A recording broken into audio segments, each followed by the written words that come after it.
पालकमंत्री सुद्धा बदलून बघितले पण तरीही परिस्थिती बदलत नाहीये। दुसरीकडे राज्यातल्या अन्य अत्याचाराच्या घटना, कृष्णा आंधळे असा अनेक गोष्टी चालू आहेत। मात्र गेल्या काही वर्षांपासून महाराष्ट्रामध्ये एक मोठा तणाव वाढला, तो मराठा ओबीसी तणाव वाढला। या तणावानंतर मराठा समूहाचा अभ्यास केला पाहिजे याच्यासाठी म्हणून आयोगाची निर्मिती व्हावी असा एक प्रयत्न केला गेला आणि ही आयोगाची निर्मिती करण्यासाठी खास मुख्यमंत्री देवेंद्रजी यांनी पुढाकार घेतला। तत्कालीन मुख्यमंत्री एकनाथ शिंदे साहेबांनी सुद्धा याच्यात पुढाकार घेतला, पण पुढे नेमकं काय झालं या मराठा अभ्यास आयोगाचं याचं मात्र उत्तर अजूनही आपल्याला काही मिळालेलं नाही।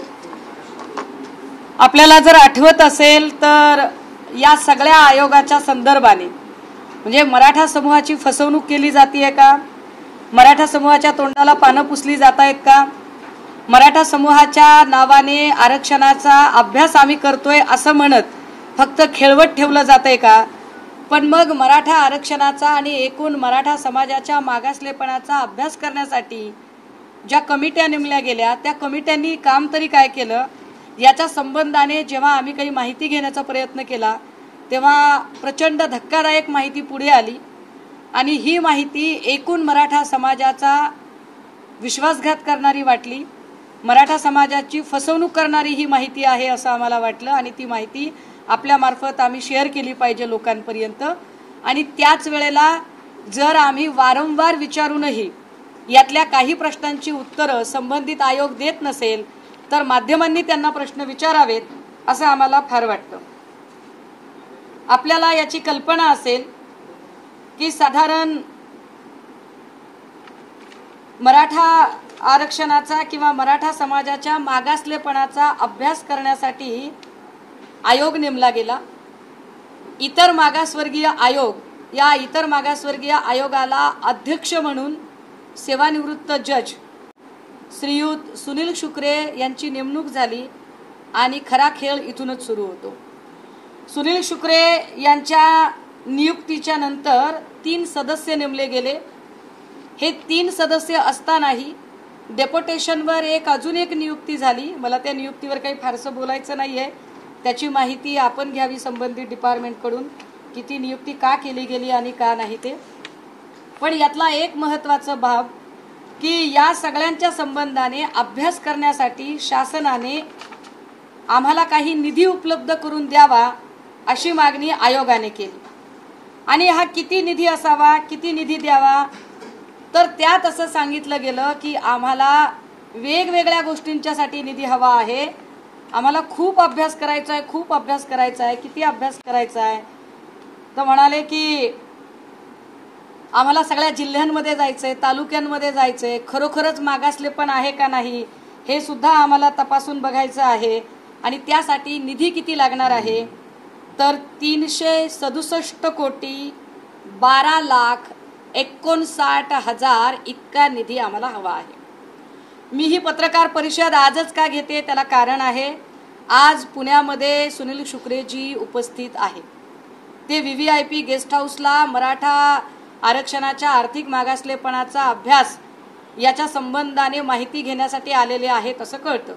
त्यामुळे पत्रकारांना सोपं जाईल त्यांना प्रश्न विचारणं आणि मी जी काही माहिती देते ती माहिती व्हेरीफाय करणं। हा GR आहे शासनाचा। आता या GR मध्ये त्यांनी मला प्रश्नांची उत्तरं द्यावीत, कदाचित माझं ज्ञान कमी असेल। साधारणतः 5 कोटीच्या वरचा निधी असेल तर त्याला कॅबिनेट अप्रूव्हलची गरज असते। एखाद्या वेळेला जेव्हा आपत्कालीन निधी असतो, ज्या आपत्कालीन निधीमध्ये बॉम्बस्फोट असेल, पूर असेल, अपघात असेल, काही दुर्घटना घडली, अशा वेळेला निधी मुख्यमंत्री सहायता निधीकडनं आकस्मिकपणे दिला जाऊ शकतो, त्याच्यासाठी कॅबिनेट अप्रूव्हलची गरज नाही। तरीही आपण असं गृहीत धरूया, मी चांगला विचार करते या सगळ्या संबंधाने की संबंधित खात्याला तो अधिकार असावा आणि म्हणून त्यांनी आयोगाला तो निधी दिलेला आहे। मात्र याच्यावर कुठेही फायनान्शियल डिपार्टमेंट जे आहे, फायनान्स डिपार्टमेंट जे आहे त्याचं कुठेही नोटिंग नाहीये, UR नंबर नाहीये, तुम्ही हा GR बघू शकता। हा GR मी सगळ्यांना तुम्हाला त्याची सॉफ्ट कॉपी द्यायला तयार आहे।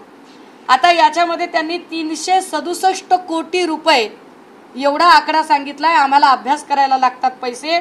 काय करायचं आहे 367 कोटीचं? तर त्यांनी असं म्हटलं की आम्हाला मनुष्यबळ, बाह्य स्रोताद्वारे आवश्यक असणारे 31 अधिकारी कर्मचारी, साधन सामग्री, कार्यालयासाठी जागा, फर्निचर, स्वतंत्र सर्व्हर यंत्रणा, संगणकीय यंत्रणा इत्यादी बाबीसाठी आम्हाला पैसे हवे आहेत। काय काय लागणार आहे?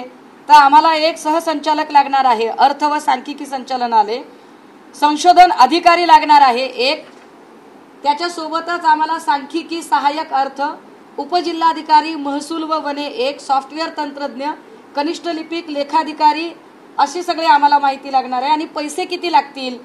तर लेखा सहाय्यक एक लागेल, त्याला 40,000 रुपये प्रति महिन्याप्रमाणे आम्हाला द्यायचे आणि आमची आवश्यक तरतूद फक्त 3 महिन्याची आहे।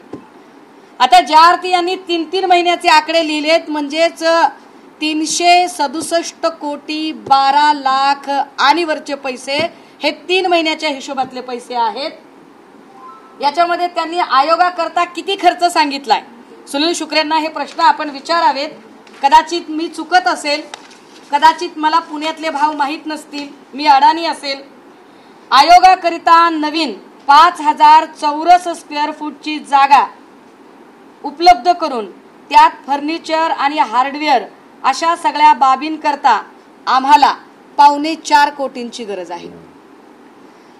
4.25 कोटीमध्ये जेवढी माझी माहिती आहे त्याच्यानुसार पुण्यातल्या अगदी सदाशिवपेठ, नवी पेठ सारख्या भागामध्ये सुद्धा 1000 स्क्वेअर फीट जागा घेऊन, विकतची जागा घेऊन बांधकाम जरी त्याच्यावर करायचं म्हटलं साधारणतः तर 2 कोटी रुपये, 2 ते 2.25 कोटी इनफ होतील। 4.25 कोटीचं भाडं 3 महिन्याच्या हिशोबाने सांगितलेला विषय आहे। 4.25 कोटी रुपये भाडं सुनील शुक्रे साहेबांनी कोणत्या भागातलं दिलं असेल, कोणत्या भागातलं सांगितलंय हे मला अजूनही काही कळलं नाही। आणि या 4.25 कोटीवर कुणीही प्रश्न शासन दरबारी विचारत नाही का? बरं, 4.25 कोटी रुपये तुम्ही तिथे खर्च केलेत तर असा काय मराठा समाजाचा अभ्यास केला की मराठा समाजाची फसवणूक केली जाते काही, हे त्यांनी सांगितलं पाहिजे। आयोगाच्या कार्यालयाकरता स्टेशनरी खर्च करायची आहे। काय स्टेशनरी लागणार आहे याच्यासाठी? तर आम्हाला टोनर घ्यायचंय, पेन्सिल घ्यायची, इरेझर घ्यायचंय, शार्पनर घ्यायचंय। किती लागतील पैसे? 5 कोटी रुपये लागतील। आकडे आहेत, आकडे मी शेअर करणार आहे आपल्याला। आयोगाच्या कार्यालयाकरिता भाडे तत्वावर वाहन घ्यायचं आहे। लक्षात घ्या, अध्यक्षाचं वाहन आहे, उपाध्यक्षाचं वाहन आहे, तरीही एक वाहन त्यांना घ्यायचे मी समजू शकते, पण भाडे तत्वावर वाहन घ्यायचे आणि जर 3 महिन्याचा खर्च अपेक्षित धरला, आपण खर्च दाखवलाय 70 लाख रुपये। माझ्या माहितीप्रमाणे 70 लाखामध्ये इनोव्हा क्रिस्टा सारख्या 2 गाड्या विकत घेता येतील। हे कुठून, म्हणजे 70 लाख रुपये हा हिशोब त्यांनी कसा मांडला? तुम्ही प्रश्न विचारावेत। आयोगाचे दौरे आणि बैठकींकरता आम्हाला 80 लाख रुपये हवे आहेत। ते दौरे आणि बैठका किती केल्या आणि त्याच्यासाठी काय नेमणूक केली तेही मी पुढे सांगेन। अध्यक्षांच्या करता एक इनोव्हा क्रिस्टा वेगळीच आहे। अध्यक्ष यांच्याकरिता एक इनोव्हा क्रिस्टा व कार्यालयाकरता एक इनोव्हा क्रिस्टा, याच्यासाठी आम्हाला डाऊन पेमेंटसाठी 50 लाख रुपये हवे आहेत। आम्हाला संकीर्ण आकस्मिक खर्च पण लागू शकतो, त्यासाठी आम्हाला 30 लाख रुपये हवे आहेत। आमची एकूण मागणी 6 कोटी 11 लाखाची आहे। हे फक्त याचं झालं। पुढे काय काय सांगितलंय की मुंबई येथील कार्यालयाकरता 3 आणि पुण्याच्या कार्यालयाकरता 8 खरेदी, असे एकूण 11 संगणक 20 भाडे तत्वावर उपलब्ध करून घेणे, भाडे तत्वावर संगणक, आणि त्याचा खर्च आहे 15 लाख रुपये। मुंबई येथील कार्यालयाकरता 3 व पुणे कार्यालयाकरता 8 असे एकूण 13 प्रिंटर भाडे तत्वावर उपलब्ध करून घेणं, भाडे तत्वावर खर्च 6 लाख रुपये। झेरॉक्स मशीन 2 नग 5 लाख रुपये, लॅपटॉप आयपॅड 14.5 लाख। आता हे ब्रॉडबँड आणि या सगळ्यांचं काही मला काही त्याच्यात पडलं नाही, पण याच्यात एक विशेष आहे की त्यांनी अधिकाऱ्यांचे मानधन लिहिलेले आहे। माझ्या माहितीप्रमाणे अधिकाऱ्यांना अशा पद्धतीने, या गजा भाऊया, माझ्या माहितीप्रमाणे अधिकाऱ्यांना अशा पद्धतीने जर मानधन द्यायची असतील, तुम्ही खालच्या लोकांना देऊ शकता, परंतु जिल्हाधिकारी मुळात हे काम करताना सामाजिक न्याय विभागाचं डिपार्टमेंट तुम्हाला मदत करणारच आहे। तुम्ही सामाजिक न्याय विभाग किंवा बहुजन कल्याण विभागाचं सुद्धा तुम्ही नेटवर्क वापरू शकता। तरीही यात स्पष्टपणे नमूद केलं आहे की जिल्हाधिकारी यांना किती मानधन द्यायचे आम्हाला, तर ते मानधन साधारणतः 1.25 लाख रुपये मानधन द्यायचे। 36 जिल्ह्याच्या जिल्हाधिकाऱ्यांच्यासाठी 1.25 लाख याप्रमाणे 45 लाख रुपयाचं मानधन आम्हाला द्यायचं आहे। हे त्यांनी अपेक्षित खर्चामध्ये सांगितलंय, जो त्यांनी खर्च मंजूर करून घेतलेला आहे। उपजिल्हाधिकारी आम्हाला 36, उपजिल्हाधिकाऱ्यांना पण मानधन देणार आम्ही 1 लाखाप्रमाणे, ते 36 लाख रुपये।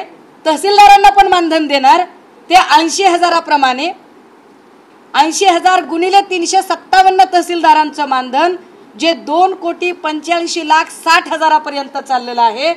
मुख्य कार्यकारी अधिकारी यांना सुद्धा किती आहेत मुख्य कार्यकारी अधिकारी, तर 360, आणि त्यांच्यासाठी 80,000 प्रमाणे 2,88,00,000। आता हे पैसे आपल्याला जर वाटेल की ते खालच्या लोकांना द्यायचे आहेत, तर असं नाही। खालच्या लोकांच्यासाठीचे पैसे अजून वेगळे आहेत। ग्रामीण व शहरी भागाकरिता शासन मान्यता प्राप्त अनुदानित विनाअनुदानित अभियांत्रिकी तंत्रनिकेतन संबंधित सुपरवायझरच्या अधीनस्थ 10 पर्यवेक्षक पद नेमायचे आहेत।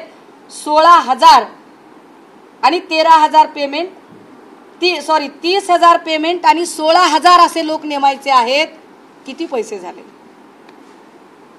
म्हणजे 30,000 गुणिले 16,000 हे साधारणतः 48 कोटी रुपयापर्यंत जाते। हे 48 कोटी।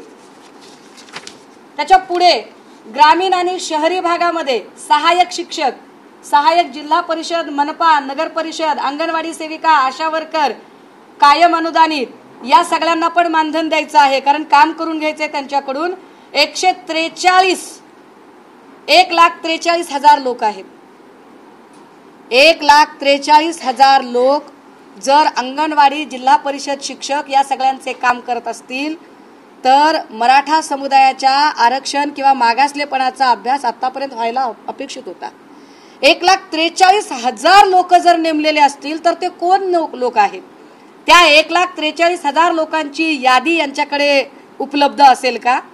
1,43,000 लोकांकडून असं काय काम करून घेतलेलं आहे? महापालिका आयुक्त 27, एका महापालिका आयुक्ताला 1,25,000 असे 27 महापालिका आयुक्त, ज्यांना साधारणतः 33,75,000 मानधन। खरं तर सगळे जिल्हाधिकारी आणि महापालिका आयुक्तांनी सुद्धा याच्यावर क्लॅरिफाय करावं लागेल। उपायुक्त प्रशासन महानगरपालिका यांना 1 लाखाप्रमाणे 27 लोक आहेत, 27 लाख रुपये। सहाय्यक आयुक्त 80,000 प्रमाणे साधारणतः 750, याचे 6 कोटी रुपये होतात। हे आकडे सगळे गरगरवून टाकणारे आकडे आहेत। या आकड्यांमध्ये पुढे त्यांनी प्रगणकांचे आकडे अजून वेगळे लिहिलेले आहेत, आणि या प्रगणकांमध्ये सुद्धा त्याचे वेगळं मानधन। जर एवढे सगळे लोक नेमले असतील आणि एवढे पैसे असतील, तर मराठा आरक्षणाचा किती अभ्यास झाला, मराठ्यांचं सामाजिक आर्थिक मागासलेपणाचा आतापर्यंत किती अभ्यास केला, हे त्यांनी सांगावं लागेल।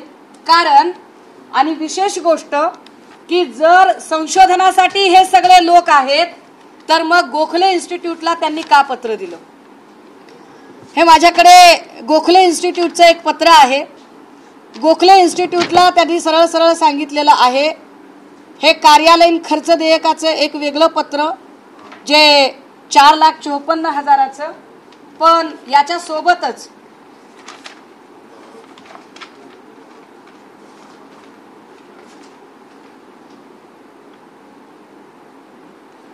याच्यातल्या काही खर्चाच्या अनियमितता झालेल्या नोंदी आहेत, ज्याच्यात सरळ सरळ आकडे चुकीच्या पद्धतीने एक आकडा वेगळा, दुसरा आकडा वेगळा अशा पद्धतीने केलेला आहे। या संबंधाने भोसले नावाचे संशोधन अधिकारी चार्ज घेणार होते, परंतु त्यांनी सांगितलं की खर्चात अनियमितता आहे, त्यामुळे मला तुम्ही आधी सगळे खर्च बरोबर करून द्या, मग मी चार्ज घेतो। अशा म्हटल्यानंतर भोसले यांची नियुक्ती शुक्रे यांनी नाकारली। त्याचं पत्र त्यांनी प्रधान सचिवांना लिहिलं। प्रधान सचिवांना लिहिलेलं पत्र इथे माझ्याकडे उपलब्ध आहे। ते पत्र ज्यांना हवं असेल त्यांनी ते पत्र घ्यावं।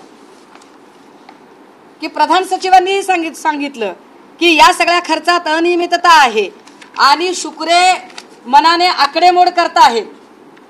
याच्यामध्ये एक पत्र अरविंद माने नावाच्या आयोगाच्याच राजपत्रित अधिकाऱ्याने लिहिलं आहे। त्यांनीही सांगितलंय की या सगळ्यांमध्ये अनियमितता आहे। विशेष 3 सदस्यीय आयोग होता। 3 सदस्यीय आयोग असतानाही याच्यात एक चौथी नियुक्ती केली। मी जे म्हटलं की एक डेप्युटी सेक्रेटरी लेवलची नियुक्ती आहे। ही डेप्युटी सेक्रेटरी लेवलची जी नियुक्ती आहे ही नियुक्ती बहुजन कल्याण विभागाच्या उपसचिवाची नियुक्ती। बहुजन कल्याण खात्याचे मंत्री अतुल सावे आहेत। अतुल सावेंच्या नोटिंगने ही नियुक्ती व्हायला हवी, मात्र ही नियुक्ती चक्क ग्राम विकास मंत्री गिरीश महाजन यांच्या नोटिंगने झाली आहे। त्याचंही पत्र या सगळ्या बंचमध्ये जोडलेलं आहे की ज्या नियुक्तीमध्ये श्री गिरीश महाजन मंत्री ग्राम विकास व पंचायत राज वैद्यकीय शिक्षण क्रीडा व युवक कल्याण मंत्री माननीय मंत्री मागास बहुजन कल्याण विभाग यांना लिहिलेल्या 26/12/2022 पत्रान्वये श्रीमती पाटील उपसचिव अल्पसंख्याक विकास विभाग मंत्रालय मुंबई यांची सदस्य सचिव महाराष्ट्र मागासवर्गीय आयोग पुणे या पदावर नियुक्ती केली। आता याच्यात गिरीश महाजन कसे काय इंटरफिअर करतात याचेही उत्तर शुक्रे यांनी दिलं पाहिजे, जे मी माहिती अधिकाऱ्याकडून वारंवार मागते परंतु ते उत्तर दिलं जात नाही। विशेष गोष्ट अशी आहे की त्यांचं कंटिन्यूशन एखाद्या व्यक्तीला जेव्हा डेप्युटेशन दिलं जातं त्यावेळेला ते जास्तीत जास्त 10 वर्षाचं डेप्युटेशन असलं पाहिजे। नागरी सेवा अधिनियमाच्या पुस्तिकेमध्ये ते 10 वर्ष सांगितलेलं आहे, पण सदरील ज्या महिला अधिकारी आहेत त्यांचं डेप्युटेशन तब्बल 11.5 वर्षांचं आहे। हे 11.5 वर्षांचं डेप्युटेशन आणि कंटिन्यूशन मागताना शुक्रे असं म्हणतात की आम्हाला आयोगाला उच्च न्यायालयाकडे मराठा आरक्षण आयोगाची बाजू मांडण्यासाठी कायदेशीर तज्ञ व्यक्तींची गरज आहे आणि ती कायदेशीर बाजू मांडण्यासाठी उपसचिव पदावरच्या या व्यक्ती आम्हाला हव्या आहेत।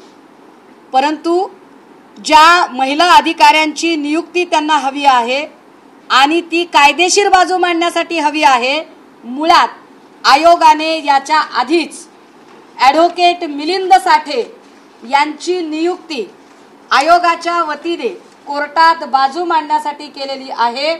त्याचं हे पत्र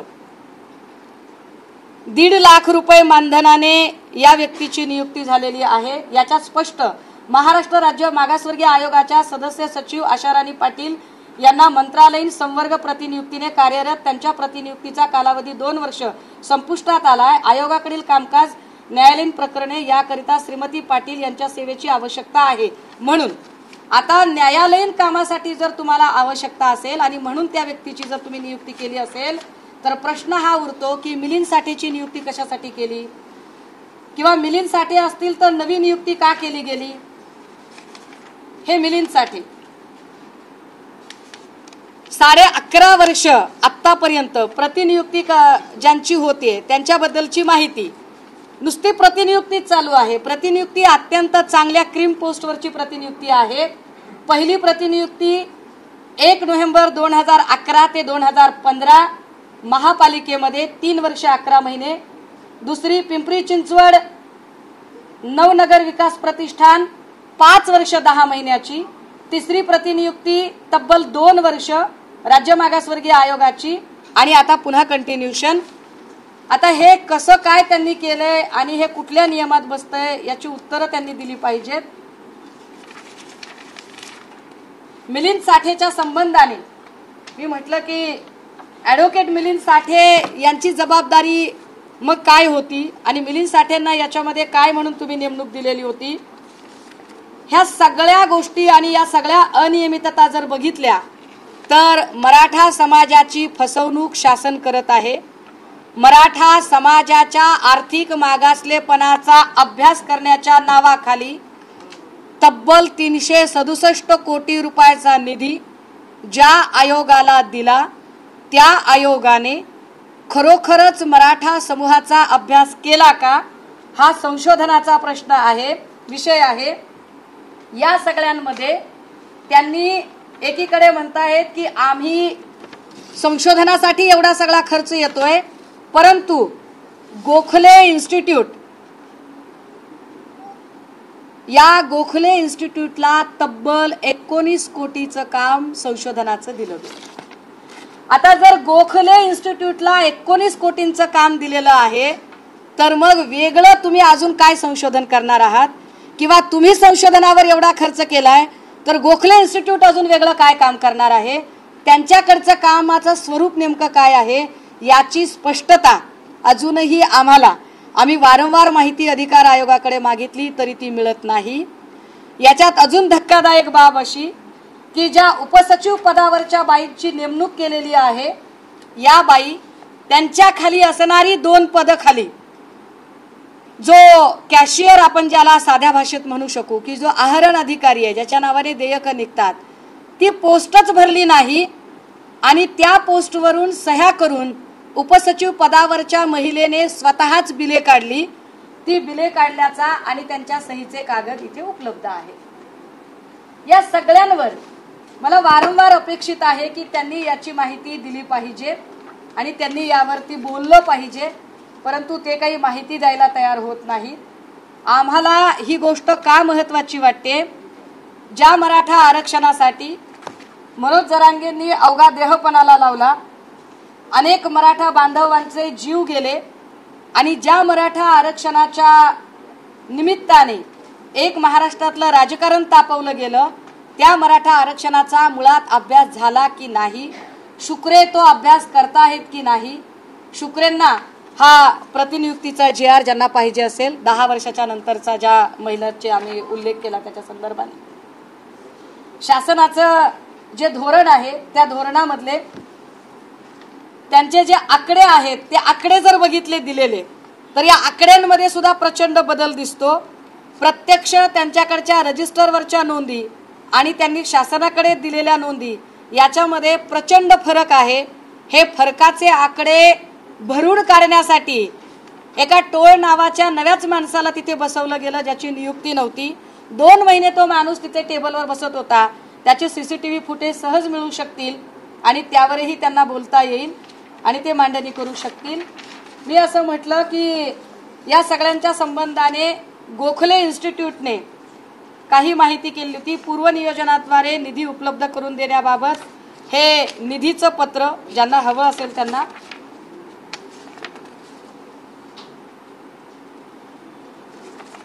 आणि या पत्रामध्ये फायनान्शियल डिपार्टमेंटचं नोटिंग का नाही? फायनान्शियल डिपार्टमेंटला ते विचारता येणं शक्य नाही का? या सगळ्या संबंधाने माहिती मागण्यासाठी शासनाकडून पहिल्यांदा श्री राजीव भोसले संशोधन अधिकारी तथा आहरण व संवितरण अधिकारी यांचे आदेश झाले होते, पण त्यांनी कॅशबुकमध्ये अनियमितता असल्याचे निदर्शनास आणून दिले आणि या व्यक्तीची नियुक्ती झाली नव्हती।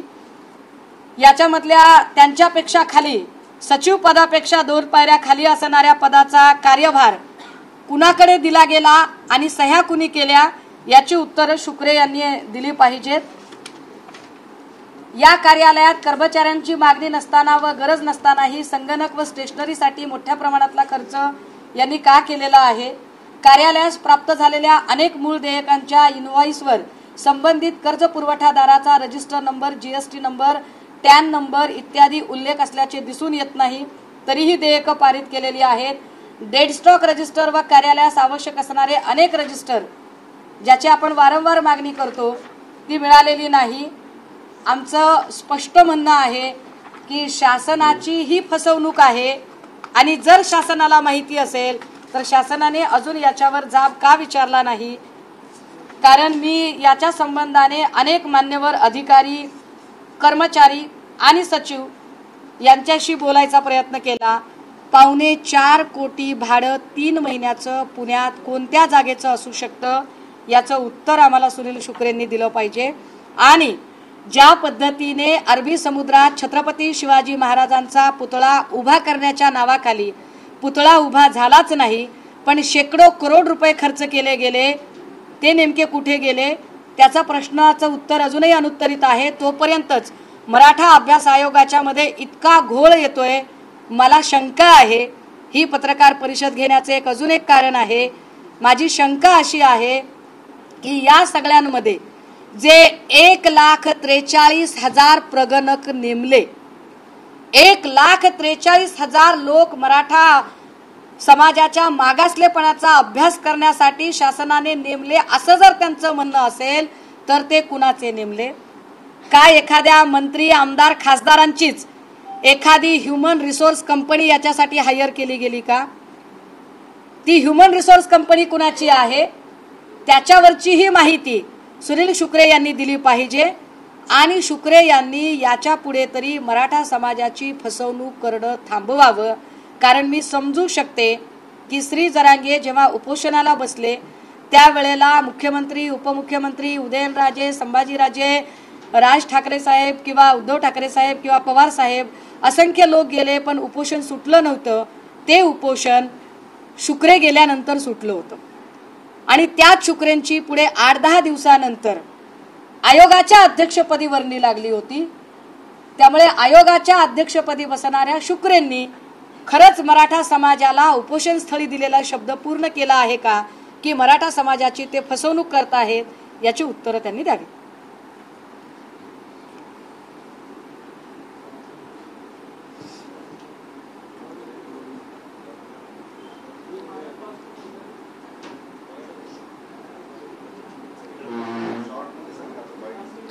एवढं सांगताना अभ्यास दिल्यामुळे त्यांना होता प्रश्न पडला, काय करायचं.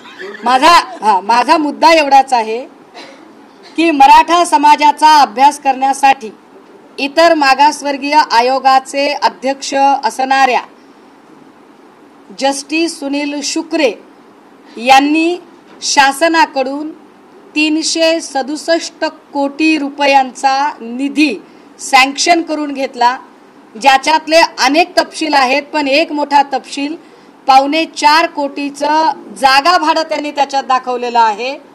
1,43,000 प्रगणकांची नियुक्ती सांगितलेली आहे. ती 1,43,000 प्रगणक कोणत्या कंपनीकडून हायर केले, कुणाकडून केलेले आहेत, त्याची काय माहिती उपलब्ध आहे. आणि 1,43,000 लोक जर यावर काम करत असतील तर हे काम दिसत का नाही? ते काम कुठल्या स्टेजला आहे? प्रतिनियुक्तीवर ज्या उपसचिवांची नियुक्ती केलेली आहे त्या उपसचिवांचा 10 वर्षापेक्षा प्रतिनियुक्तीचा कार्यकाळ वाढीव कसा करण्यात आलाय?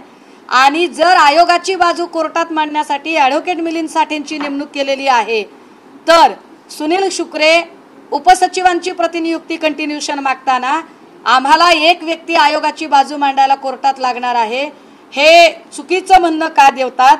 आणि महत्त्वाचं की इतर बहुजन कल्याण विभागाकडून एखादं डेप्युटेशन मागताना ग्रामविकास मंत्री गिरीश महाजन यांचं नोटिंग याच्यात काय करत आहे? गिरीश महाजनांची नोटिंग यात कशी असू शकते? याचंही उत्तर सुनील शुक्रे आणि यांनी दिलं पाहिजे. GR वर अजूनही फायनान्स डिपार्टमेंटचा जो UR नंबर असतो तो UR नंबर उपलब्ध नाही. एवढी मोठी रक्कम जर डिस्पॅच होत असेल तर त्याच्यात फायनान्स डिपार्टमेंटचा UR नंबर आला पाहिजे, जो आलेला नाही. सरळ आर्थिक अनियमिततेचा आरोप या सगळ्यातनं होतोय आणि आम्ही त्याच्यावर वारंवार माहिती अधिकाराखाली माहिती मागवतोय. मात्र रकमा कशा खर्च झाल्या त्याची माहिती अजूनही मिळत नाही. सबब मराठा समाजाची फसवणूक होऊ नये, मराठा समाजाच्या संबंधी अभ्यास करत आहोत असं जे एकूण चित्र तयार केलं जातंय ते किती तथ्यांश आहे याची उत्तरं शुक्रे यांनी दिली पाहिजेत. आधी याच्यावर बोला की दादा, विषय डायव्हर्ट होतोय की याच्यावर बोला की. आधी मराठा समाजाची फसवणूक होते एवढी त्याच्यावर बोला की.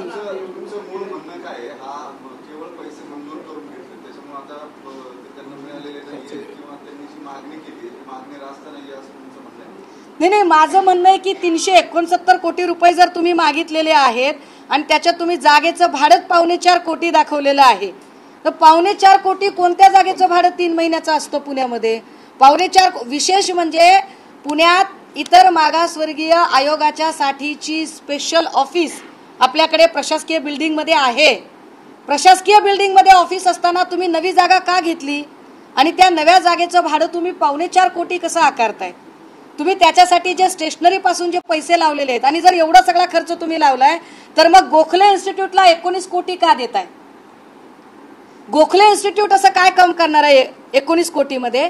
आणि 1,43,000 प्रगणक म्हणजे ह्युमन रिसोर्स वापरला जाईल. हा ह्युमन रिसोर्स कोणत्या कंपनीकडून हायर केला जाईल? कंपनी कुठल्या तरी आमदार खासदार मंत्र्यांची आहे का तेही त्यांनी सांगावं आम्हाला. होऊन गेलेलेच असणार ना, ऑब्व्हियसली होऊन गेलेले असणार ना.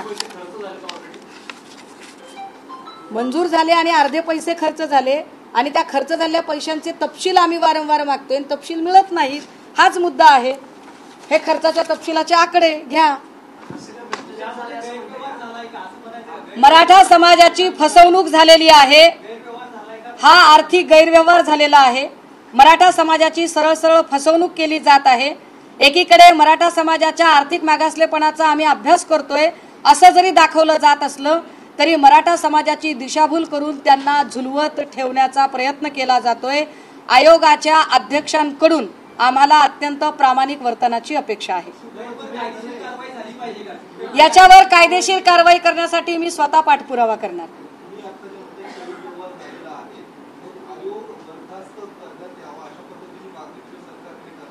नाही, आयोग बरखास्त व्हावा असं मी अजिबात म्हणणार नाही. आयोगावरची व्यक्ती बदलली जावी असं मी नक्की म्हणेल. कारण आयोग बरखास्त करणं म्हणजे मराठा समाजाचं नुकसान करणं असेल आणि माझी अपेक्षा आहे की मराठा समाजाला न्याय मिळाला पाहिजे. मराठा समाजाच्या नावावर जर कुणी अशा पद्धतीने स्वतःचं उखळ पांढरं करून घेत असेल तर ते चालणार नाही.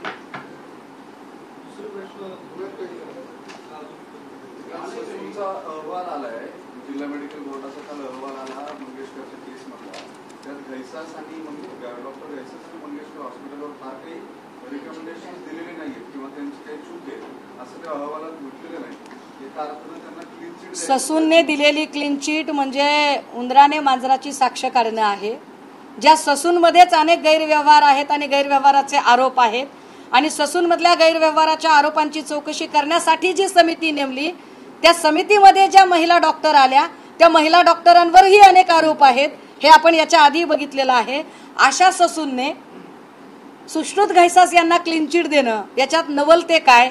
हे शासन कशा पद्धतीने आरोपींना संरक्षण देतं हे आपण कोरटकर केसमध्येही बघितलंय की कोरटकरची अटक करण्याच्या आधी त्याला संरक्षण दिलं आणि आताही सुश्रुत घैसासला ज्या पद्धतीने संरक्षण दिलं जाते याचा स्पष्ट अर्थ आहे की या राज्यामध्ये गोरगरिबांच्या जगण्याची काहीच किंमत नाही.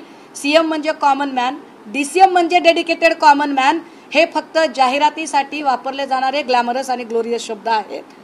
वस्तुतः इथे कॉमन मॅनच्या आयुष्याची काहीच किंमत नाही. कारण पहिल्या दिवशी अमित गोरखेंनी केलेलं जे स्टेटमेंट होतं तावात त्या स्टेटमेंटवरून आता ते स्वतःच 360 डिग्रीमध्ये फिरताना दिसत आहेत. आता ते त्यावर काहीही बोलत नाहीयेत. शासन प्रशासनाचा तेवढा दबाव असेल त्यांच्यावरही.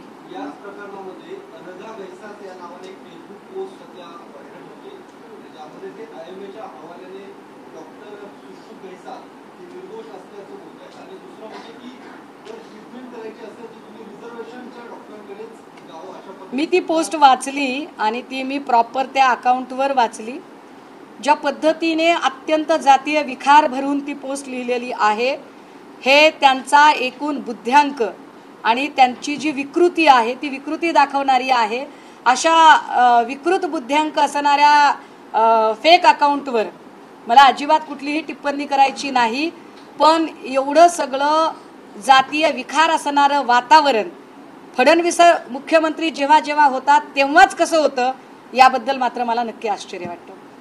नाशिकच्या जो काल दंगलीचा प्रकार झाला निलोफर शेख नावाची तुमची शिवसेना युबीटीची एक पदाधिकारी जी आहे ती संशयित असं पोलिसांना काँग्रेसचे एक पदाधिकारी आहेत आणि एनसीबी एसपीचे एक पदाधिकारी. मला काय म्हणायचंय कुणीही असो गुन्हेगार असतो. तुम्ही करा ना कारवाई. तुमचे हात कुणी धरले? नागपूरमध्ये विश्व हिंदू परिषदेचे लोक सापडले त्याचं काय झालं तेही एकदा बघा. त्यामुळे गुन्हेगार असतो. त्याला अमुक एका जातीचा धर्माचा अमुक एका पक्षाचा असं म्हणून त्याला फेअर करायचं काय कारण आहे? कदाचित मग अशा पद्धतीने डॉक्टर सुश्रुत घैसासला फेअर केलं जाते काय फेवर केलं जातं का हे पण जरा बघितलं पाहिजे. दंगल जातीय होती, धार्मिक दंगल होती. आणि निलोफर शेख या तुमच्या पक्षाच्या पदाधिकारी आहेत. बोलते ते तुम्ही कसे- त्याचं काही समर्थन करणार आहात की नाही, मला का समर्थन करेल मी? कुणीही असो, चूक आहे तो चूक आहे. तुम्ही तपास करा. तुमचे हात कुणी धरलेत? तपास यंत्रणा तुमच्या हातात आहे, तुम्ही चेक करा काय ते. महाविकास आघाडीच्या तिन्ही पक्षातल्या पदाधिकारी त्यामध्ये इलेक्शन असल्याचं अरे कुणीही असलं तर तुम्ही चौकशी करा ना. चौकशीला हात कुणी धरलेले आहेत? पण ज्या महत्वाच्या गोष्टी आहेत त्याचा आधी काय झालं ते पण सांगा आम्हाला. म्हणजे प्रशांत कोरटकरला लपवून ठेवणारा कोण माणूस होता, कुणाच्या पाठिंब्यानं तो तिथं राहत होता, हे पण जरा समजून घ्या. कुठल्या अधिकाऱ्याने त्याला पाठिंबा दिला होता, त्या अधिकाऱ्याच्या पुढे काय प्रमोशन झालं, कसं झालं तेही बघा.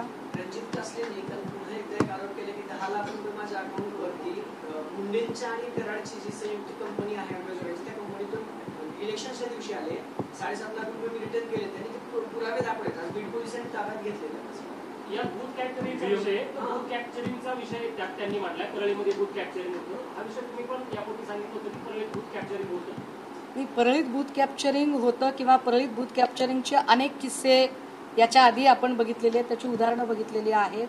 मात्र रणजित कासलेंच्या म्हणण्यावर आपण किती विश्वास ठेवायचा? मला वाटते त्याला ती चौकशी करणं, तपास करणं, कारण त्यावर आपण आत्ता घाईघाईने व्यक्त होणं हे फार इमॅच्युअर असेल. कारण कासलेंनी आत्तापर्यंत अशा अनेक गोष्टी आणि नंतर घुमजाव केलेला आहे. एका अत्यंत प्रतिष्ठित चॅनलच्या एका वृत्तनिवेदकाचं नाव घेऊनही त्याने विचित्र पद्धतीचे आरोप केले होते, जे वाईट आहे आणि त्याला कोणीही अशा पद्धतीने एक्सक्यूज करू शकणार नाही. मात्र तरी सुद्धा जर वाटतंय की याच्या बोलण्यात काही तथ्य आहे तर ते तपास अधिकाऱ्यांनी तपासावं. मूळ मुद्दा हा आहे की पालकमंत्री बदलल्यानंतर सुद्धा आणि उपमुख्यमंत्रीच पालकमंत्री झाल्यानंतर सुद्धा बीडचं सामाजिक स्वास्थ्य काही सुधारत नाहीये. हा खऱ्या चिंतेचा प्रश्न. एकनाथ शिंदे एक व्हिडिओ दाखवला होता की त्यामध्ये बाळासाहेबांचा जो व्हिडिओ आहे की मी माझ्या शिवसेनेची काँग्रेस उभी देणार नाही. आणि त्यावेळी एकनाथ शिंदे त्यावर होता की निष्ठावंत ते निष्ठावंत हेच गद्दार निघाले अशा पद्धतीचं. आता शिवसेनेची काँग्रेस होऊ द्यायची नाही, मग काँग्रेसचे रवींद्र धंगेकर कसे काय चालतात शिवसेनेला? काय कमाल आहे. आतापर्यंत भाजप आणि शिवसेनेमध्ये जेवढे लोक म्हणून गेलेले आहेत ते सगळे अर्ध्यापेक्षा जास्त काँग्रेसचेच लोक आहेत ना. त्यामुळे तुम्ही असं काय केलं? तुम्ही काँग्रेस मुक्त भारत करायला निघालात, महाराष्ट्र करायला निघालात, पण काँग्रेस युक्त शिवसेना आणि काँग्रेस युक्त भाजपा तयार झाली ना. त्याचं काय करायचं? बीडमध्ये ना एका महिला वकिलांनी काही पिटिशन दाखल केले होते. आरोपींनी तिला मला तेच म्हणायचंय की अजूनही पालकमंत्री बदलले, उपमुख्यमंत्रीच पालकमंत्री झाले, तरीही बीडचं सामाजिक स्वास्थ्य का सुधारत नाही? अजूनही तिथल्या लोकांना वचक बसत नाही. याचा अर्थ या सगळ्या बोलायच्या गोष्टी केलेल्या आहेत का? अजूनही बीडमधल्या पोलिसांना त्याचं गांभीर्य येत नाहीये का? बीडमध्ये म्हणजे माझ्यासारखा माणूस तर वैतागून आता बीडला जाणत नको इतक्यापर्यंत स्थिती निर्माण करून ठेवली. ही कुणी स्थिती केली आहे? राज्यकर्त्यांनी त्याची उत्तरं दिली पाहिजे. पालकमंत्र्यांकडून अपेक्षा आहेत आणि पालकमंत्री अत्यंत जाणकार असे उपमुख्यमंत्री आहेत. काल रामदेव शास्त्री म्हणाले की धनंजय मुंडेंच्या गालावरनं वारं गेले, त्यांची वाणी बंद पडली आहे, त्यासाठी आता आपण प्रार्थना करायला पाहिजे, पुन्हा त्याच पदावरती बसायला हवं. मी काय सांगू शकते दुसऱ्याचं? एखादी व्यक्ती आपल्या परीनं काही म्हणणं मांडत असेल तर मी त्याच्यावर कसं काय बोलू शकते? त्या व्यक्तीने त्यावर म्हणून तर ते म्हणतात की ते जर पुन्हा त्याच पदावर आले तर पुन्हा गुंजागिरी, टोळी युद्ध वाढेल. हे बघा, जे काही हे असं म्हणाले, ते तसं म्हणाले, याच्यावर मी व्यक्त होणं हे फार चुकीचं असेल. मी काही कुणी असा रील स्टार वगैरे नाही की अमुक एक बोलला की लगेचच आपण व्यक्त व्हावं. माझी स्वतःची काही मतं आहेत, भूमिका आहे आणि ती भूमिका घेऊन मी म्हणते. एखाद्या व्यक्तीबद्दल कुणी अनुकंपा व्यक्त करत असेल तर तो त्याचा व्यक्तिगत प्रश्न आहे. झाला प्रश्न दादा, झाला. बहुतेक तुम्ही मोबाईलमध्ये बघत होता. अरे झाला. हां,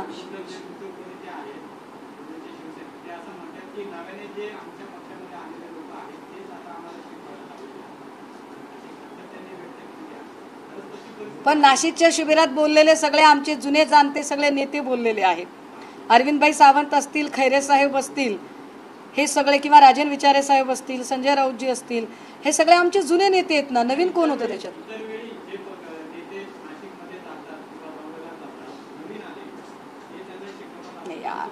काय आहे माहितीये का, उगाच काहीतरी माझ्याकडून वधवून घेण्याचा प्रयत्न करू नका. असं काही घडलेलं नाहीये. त्यामुळे उगाच काहीतरी असं काय म्हणतात कंडी पिकवणे हा काही प्रकार बरोबर नाहीये.